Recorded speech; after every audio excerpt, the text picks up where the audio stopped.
Black Panther movement was in the late 60s, early 70s, mid 70s, and it was about it was not like the civil rights movement. The civil rights movement was about a protest where black people would walk around and was holding signs and but the Black Panthers was a bunch of young people in their 20s, 30s, and they were violent, very angry young black people. They had afros, women had afros. They would make speeches, and it was more like a hate group, almost like a Ku Klux Klan for the black people.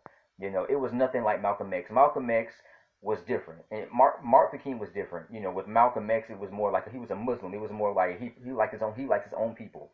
He just doesn't want to be integrated with white people. Civil rights movement was a bit different because it was mostly about black people wanting to be friends with white people and wanting to eat with white people and get to know white people and be okay. No more rejection. Black Panthers wasn't they didn't want to be friends with white people. They wanted violence. They wanted to fight the white people, and the white people wanted to fight the black people. So it was more like a violence group.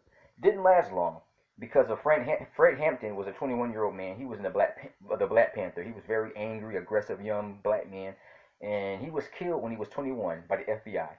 The FBI had shot up his apartment. He was killed by the FBI in his own bed.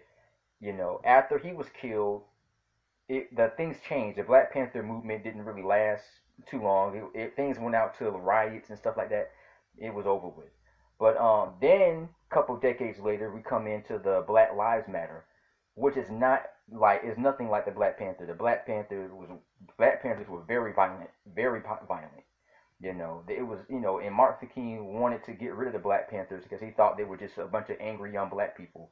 Um, they thought that the Black Panthers thought that the civil rights movement was a joke, that it was just a waste of time trying to get beat up by white people. With the Black Panthers in their minds, these black people, the young black people, they thought getting violence from fighting white people would actually solve the problems, but it didn't solve the problems. Some of the Black Panthers ended up getting killed, getting thrown in jail for a couple years, having their lives ruined, not being able to get a job because of the Black Panther movement. So it was destroyed. A couple of decades later, they made Black Lives Matter, which is more peaceful. It's more like a protest, but there's no violence in it. Mr. J here, peace.